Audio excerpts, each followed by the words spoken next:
So preparing for an ultra marathon can be an extremely stressful thing. Not only are you dealing with training, but you're dealing with the unknown. So if you're somebody who's jumping from a 50K or a 50 miler to, or 100K even, to a 100 miler, those distances can be stressful when they're the first time you've been running them. So here's 4 things I think can help you deal with the stress, kind of concentrate on what matters, because you can really be railed with all of the details. And there are a lot of details, especially when you're preparing for a 100 miler, that you need to pay attention to. But here are 4 things I think you really need to pay attention to. And first and foremost would be time on feet in training.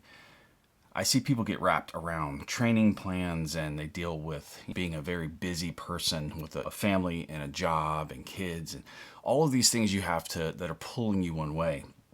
Time on your feet is, to me, one of the most important things you have to focus on.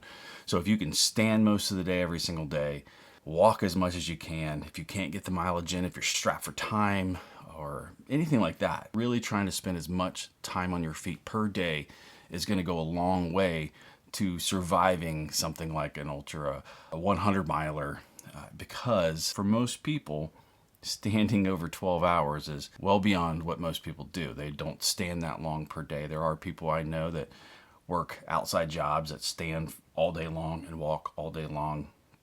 It does help you. I've seen it firsthand for the folks that do that kind of thing. Secondly, I would focus on cross training, being as strong as you can, having a strong core, strong legs, because it's going to go a long way, again, in helping you survive an ultra marathon. Staying upright, holding your posture, it's going to degrade over time, especially as you get tired. And I think if all things being equal, if you cannot get enough of an actual training plan in, being as strong as you can and spending as much time on your feet are going to help you tremendously. And it's just about putting one foot in front of the other and surviving. Thirdly, concentrating on your pace in the race. Everyone has these high hopes. They have these extremely high hopes that they're going to hit 24 hours or break 24 hours. Don't focus on that. Focus on what you can do and run within your fitness.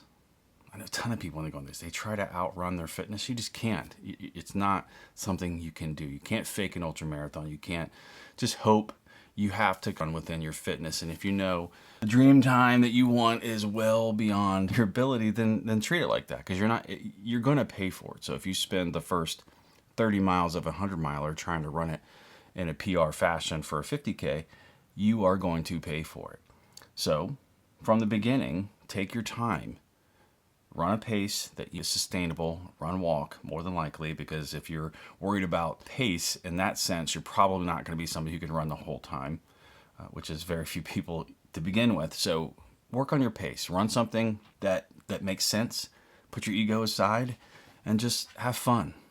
Walk, run. You'll get through it.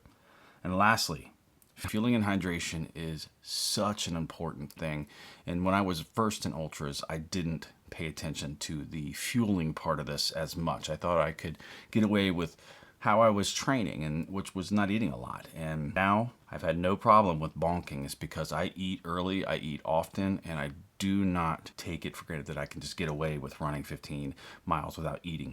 Eat before you think you need it, eat while you need it, and eat when, again, you're not feeling well and you need to have fuel, because fueling makes everything feel better.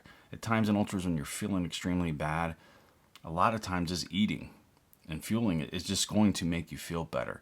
Those are the things I think you need to concentrate on. If you're training for an ultra right now, good luck. I have tons of videos. You can go ahead and click right here for a playlist for a lot more of these tips and tricks. I'll talk to you soon. See you next video. Take care.